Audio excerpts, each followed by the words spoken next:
नमस्कार। Class six हमारा chapter चल रहा था फोर्थ जी। इसका पार्ट 3 करते हैं। पार्ट 2 में हम पहले का चैप्टर कवर कर चुके हैं, तो ये पार्ट 3 रहेगा। The beginning of the human society, मानव का जो समाज जो है human history. The modern human history, modern human homo sapiens. सबसे पहला तो आपका यही क्वेश्चन है, जीके का भी क्वेश्चन है कि मनुष्य जो है वो पृथ्वी पर, प्लेनेट अर्थ के ऊपर जो हमारी प्रजाति रही है वो कौन सी है। तो होमोस्पिंसियस प्रजाति के हैं। Have walked the planet for 3 lakh years. 3 lakh साल का इतिहास है मनुष्य का। हालांकि पृथ्वी के टोटल जो एज है, this appear to be a very long time, yet it is the only tiny fraction of the earth history. अब देखने को तो ये लगता है कि मनुष्य 3 लाख सालों से इस धरती पर है, लेकिन उसके सामने ये बिल्कुल ही छोटा सा टाइम है। जैसे पृथ्वी की आयु है 460 करोड़ वर्ष, और इन करोड़ के सामने जो मनुष्य है उसकी आयु, उसका मनुष्य का जो जीवन का इतिहास है वो केवल 3 लाख साल है। यानी 1 करोड़ भी नहीं है, 3 लाख। जबकि पृथ्वी की आयु जो है वो 460 करोड़ 4.6 बिलियन है। ठीक है। तो आदि मानव की तरह मनुष्य पहले रहता था। ये पिक्चर आप देख रहे हैं इसमें। तो नहीं रहता है, firstly human faced many challenges from nature and lived in band and groups to help each other. मनुष्य को प्रकृति से डर लगता था, इसलिए शुरू से ही मनुष्य जो है ग्रुप में रहना उसने शुरू किया। They were constantly seeking shelter, food, were mainly hunter and gatherer. और भोजन और शेल्टर यानी आवास की तलाश में मनुष्य एक स्थान से दूसरे स्थान पर घूमता रहता था। और मेन एक्टिविटी क्या करता था कि ये हंटर शिकारी था, और गैदरर यानी फॉरेस्ट से कुछ भी जो भी फ्रूट्स वगैरह हैं उनको इकट्ठा कर लेता था अपने सर्वाइवल के लिए। This mean that replied on hunting and collecting edible plants. खाने योग्य पौधों को इकट्ठा करता और फ्रूट्स अपने सर्वाइवल के लिए। Our early ancestors also had certain belief about the natural element and possibility about some notion of afterlife। और हमारे जो पूर्वज रहे हैं उनका विश्वास रहा है कि मानव का जो है वो प्राकृतिक एक तत्व मान लीजिए, और कह रहा है कि वो मनुष्य का उनमें विश्वास था कि हमारा आफ्टर लाइफ भी होता है, यानी मृत्यु के बाद का भी जीवन होता है। Life that begin after the death, इसको कहते हैं after life.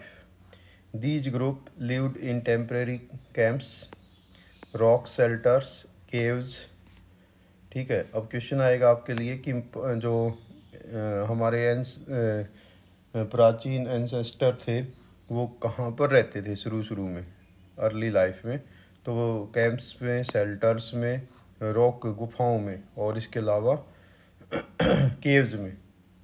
And communicate with each other using language that now lost. और उनकी जो भाषा रही थी वो आज नहीं है, वो धीरे धीरे समाप्त हो गई है। They used fire and start making object that made life easier. और उन्होंने आग की खोज की, और जिसके कारण से हमारा जीवन आसान हुआ। Like improved stone axis. और उन्होंने स्टोन के पत्थर के जो है कुल्हाड़ी बनाई। Blades, arrow heads and other tool. और उन्होंने पत्थर के ही औजार बनाए, और इसके अलावा तीर आदि बनाई। Aspect of the their life are visible in rock painting. और हमें ये कैसे पता चलता है कि जो पुरानी जो गुफाएं मिलती हैं उनके अंदर दीवारों पर पेंटिंग मिलती है। Found in the hundreds of caves all over the world.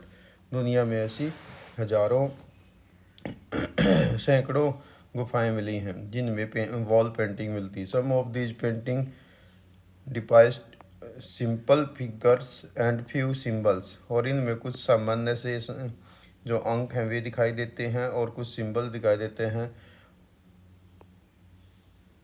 Other are more detail and represent scenes with animal and humans. इसके अलावा उनमें और क्या दिखाई देता है, कुछ दृश्य दिखाई देते हैं जिसमें मनुष्य या जानवरों की पिक्चर हैं। In time these early human learn to make simple ornaments, और उस टाइम में इन मनुष्यों ने सामान्य आभूषण बनाने सीखे। ठीक है। स्टोन जो बने होते थे, किसके? स्टोन के। सेल्स बेड्स जो समुद्रों की सीपियाँ होती उसमें। बेंडेंट मेड ऑफ एनिमल टीथ, इसके अलावा वो जानवरों के दांतों के बने होते थे। Some time extend them with other group, और कभी कभी ये एक ग्रुप दूसरे ग्रुप के साथ इनको एक्सचेंज भी करता था।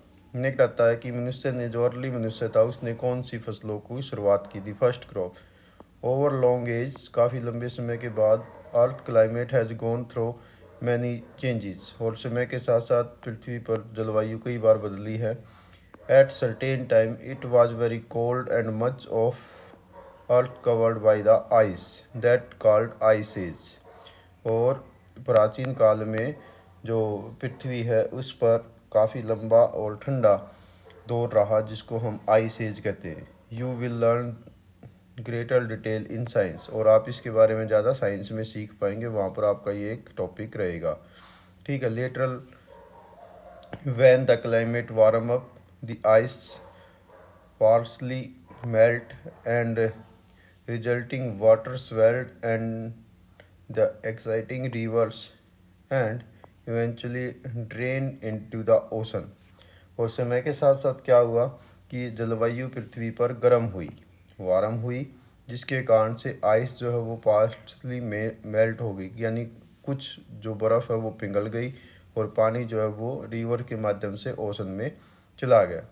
The last ice age last over 1 lakh year to around 12,000 year, और जो अंतिम हिमयुग पृथ्वी पर अभी तक का माना गया है वो आज से 12,000 वर्ष पहले से लेकर और 1 लाख वर्ष पहले तक रहा है।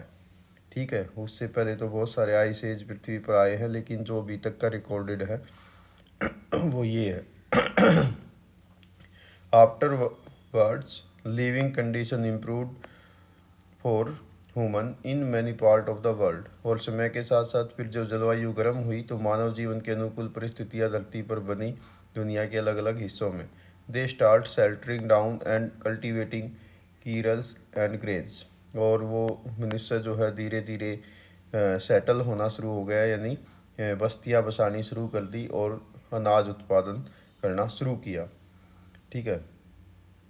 दे आल्सो डोमेस्टिकेटेड एनिमल, और उन्होंने पशुओं को पालतू बनाना भी शुरू किया, लाइकली कैटल, गोट्स एक्सेट्रा। ठीक है। इसमें डॉग भी हो सकते हैं। उन्होंने पशुओं को, बकरियों को, इनको पालना शुरू किया। With more food available these communities grew in size and number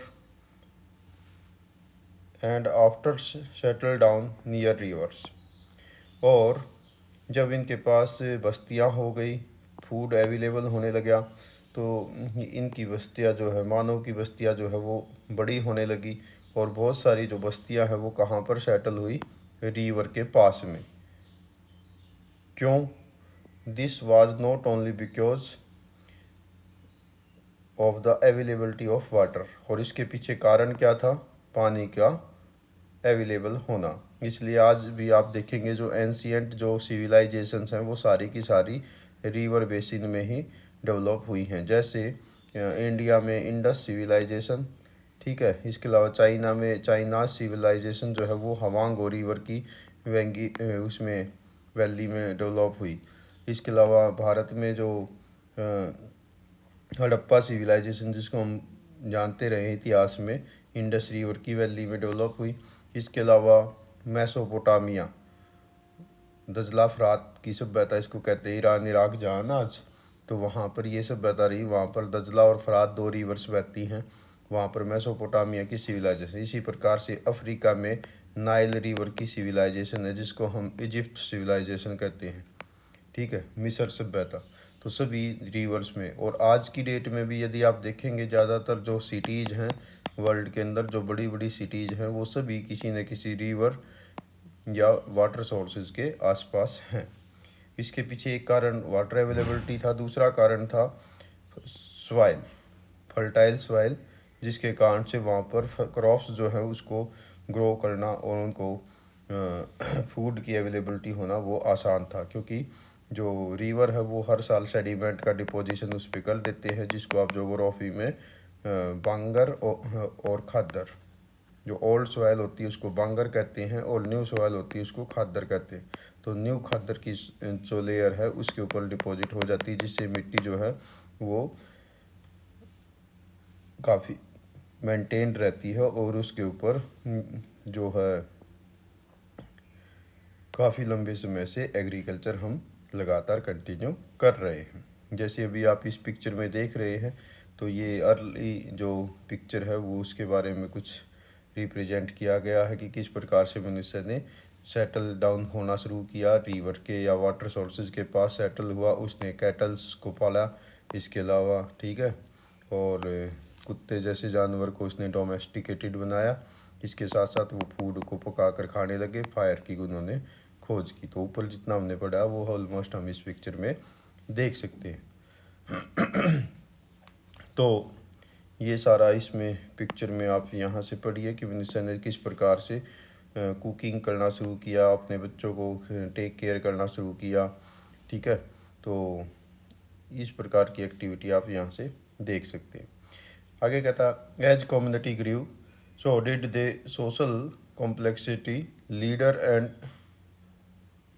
chieftains were responsible for the well-being of the people and everyone collecting work toward the community welfare. और धीरे धीरे जब मनुष्य एक साथ रहने लगा तो उसमें धीरे धीरे यानी एक मुखिया की रिस्पॉन्सिबिलिटी के रूप में मनुष्य ने लीडरशिप शुरू की, और इस प्रकार से वो कलेक्टिवली काम करने लगा, इकट्ठा होकर काम करने लगे कि हमने कम्युनिटी समुदाय के कल्याण के लिए किस प्रकार हम काम कर सकते हैं। वेलफेयर मीन्स यहाँ पर हेल्थ, प्रॉस्पेरिटी एंड वेलबींग है। ठीक है, for example there was no sense of individual ownership, और यहाँ तक व्यक्तिगत जो मालिकाना है बात है उसके बारे में कोई भी उनका ज्ञान नहीं था या उनकी ज़रूरत नहीं थी। The land were collectively sowed and harvested, और जो ज़मीन थी उसको इकट्ठा करके ही वो बिजाई करते थे और उसको इकट्ठा ही फसल की कटाई करते थे। At time went by hamlet grew into sizeable village, और हेमलेट, ये हेमलेट होती है ना, एक स्मॉल सेटलमेंट होती है या छोटा विलेज होता है, जिसको पन्ना, पाड़ा, पल्ली, ढाणी, नगड़ा आदि भी अलग अलग टाइम में अलग अलग एरिया में कहा जाता है। आज भी आप इसको आप 12th जोग्राफी में भी पढ़ सकते हैं हेमलेट के बारे में। ठीक है, ग्रीव इनटू साइजेबल विलेज, ये छोटे छोटे गांव के रूप में हुआ, डेवलप होने लगे। एक्सचेंज गुड्स, एक दूसरे के साथ सामानों की अदला बदली होने लगी। Mostly food, cloth and tools, और क्या एक्सचेंज होता था? भोजन, कपड़े और जो औजार थे वे। Slowly network of the communication and exchange were established among these village, और इन गाँव के बीच में धीरे धीरे कम्युनिकेशन और एक्सचेंज यानी वस्तुओं का विनिमय शुरू हुआ और जो विचार हैं वो साझा होने लगे। Some of them grew into small town, और धीरे धीरे ये कुछ एक जो है छोटे कस्बों के रूप में विकसित हो गए।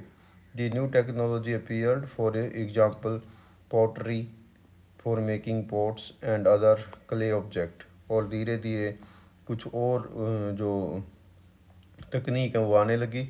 और जैसे पॉट्स, जैसे आज वो आप पत्थर के नहीं देखते कप वगैरह, तो इस टाइप्स के जो पॉट्स वगैरह बनाने का, कले के वो बर्तन बनाने की कला शुरू हुई, जिसको हम पॉटरी कहते हैं। And the use of the metal copper first iron letter.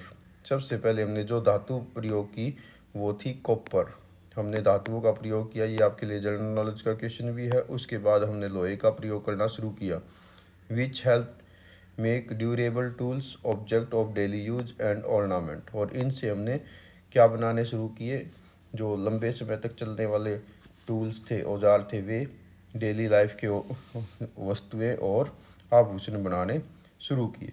We will see in the chapter 6 how these stage prepared for the emergence of what is called civilisation. और हम आगे छठे चैप्टर में पढ़ेंगे कि किस प्रकार से ये धीरे धीरे सारे डेवलपमेंट ने सिविलाइजेशन यानी सभ्यताओं को जन्म दिया। For now it is important to remember that these early process of the humanities have to face many challenges। और उस ज़माने में जो होमोस्पीशियस का दौर था, मनुष्य को बहुत अधिक चैलेंजेस का सामना करना पड़ा, जिसमें सबसे ज़्यादा जो वो नेचुरल हाजार्ड्स होते थे, जो प्राकृतिक घटनाएं होती थी। At some critical time humanity could have almost disappeared as some early species did। और धीरे धीरे ये जो मनुष्य की प्रारंभिक प्रजातियां थी वो ख़त्म हो गई, या उसके जो है वो रूप चेंज होते चले गए, यानी डेवलपमेंट होता चला गया नेक्स्ट टू नेक्स्ट पीढ़ी में। ठीक है, तो we will never know about those early humans to whose courage and patience will we over extend today. और धीरे धीरे समय के साथ अब ये वो तो एक्सटिंक्ट हो गई, और हम जो मनुष्य हैं उस उन्हीं की प्रजातियों के रूप में आगे आज सरवाइव कर पा रहे हैं। तो ये था आपका चैप्टर। तो इसमें कुछ क्वेश्चन है। As a project write history of your, ये तो आपने अपनी फैमिली हिस्ट्री लिखनी है, उसके ऊपर हो गया। Can we compare historian to detectives, give reason of your answer. क्या हम इतिहासकारों को डिटेक्टिव के रूप में कंपेयर कर सकते हैं? आप इसके बारे में अपने विचार रखें।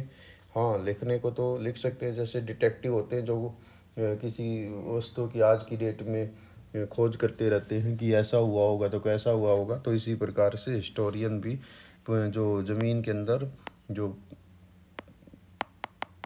प्राचीन जो सभ्यताएं रही है या उनको टूल्स आदि को खोजते रहते हैं, वो भी उनकी एक प्रकार से, तो दोनों में सिमिलरिटी हम कह सकते हैं। A few exercise with dates, यहाँ पर कहता है प्लेस दिस डेट क्रॉनिकल और ऑन द टाइमलाइन। तो आपको वो समझाया था कि बी सी ई और सी ई ये क्या होते हैं, तो उनके आधार पर आप इनको अरेंज करेंगे, ठीक है, अपनी नोटबुक में, कि सबसे प्राचीन कौन है, फिर मॉडर्न टाइम कौन सा है। ठीक है।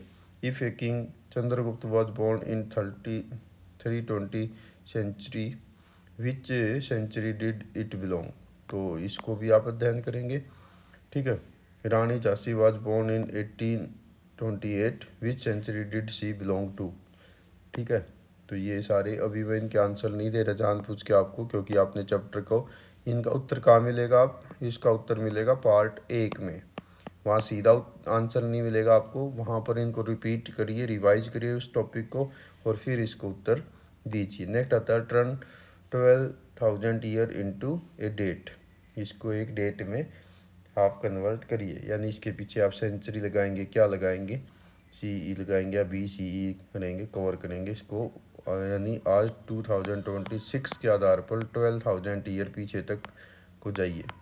ठीक है, तो जब आप इसमें कन्वर्ट करेंगे तो बीच में 0 ईयर भी आ जाएगा, और उसको आप रिवर्स में करके लिखेंगे। नेक्स्ट है plan a visit to the nearby museum, किसी म्यूजियम में जाइए। Visits should be prepared with some prior research on the kind of the exhibition museum hold, keep note during visit, और आप किसी म्यूजियम में जाएंगे तो वहाँ पर देखेंगे क्या कुछ है। Right A report afterward highlighting that unexpected या इंटरेस्टिंग फन अबाउट विजिट, और आप अपनी विजिट के बारे में लिख सकते हैं कि वहाँ पर आपने किस प्रकार से क्या क्या दिखा है। Next, invite your school an archaeologist or a historian and ask them to speak on the history on your region, why it important to know it. और ये आप तो नहीं, बट आपके टीचर और हम इनवाइट कर सकते हैं किसी आर्कियोलॉजिस्ट को या इतिहासकार को जो आए और हमारे को हमारे एरिया की इतिहास के बारे में बताए। तो इस प्रकार का कवर कर सकते हैं। ठीक है, तो तब तक आप इन सब प्रश्नों का उत्तर सर्च कीजिए। तब तक मैं कोशिश करूँगा कि इस चैप्टर के ऊपर आपके लिए एक क्वेश्चन आंसर्स की सीरीज बनाऊं और इन क्वेश्चंस का उत्तर भी उसी में आपका इंक्लूड कर दूंगा। यानी जो आपकी एक्सरसाइज होगी ना, एक्सरसाइज में, ये हालांकि ये 3 ही क्वेश्चन है, इससे पूरा चैप्टर कवर नहीं होता है, 3 या 5 कह लीजिए, तो इनको भी उसी में शामिल कर देंगे। तब तक आप इन तीनों पार्ट का अध्ययन कीजिए और इन क्वेश्चंस का उत्तर देने का प्रयास कीजिए। मैं भी आपके लिए क्वेश्चन आंसर के रूप में इस चैप्टर का जो है नेक्स्ट वीडियो कवर करने का प्रयास करूँगा। Thank you, have a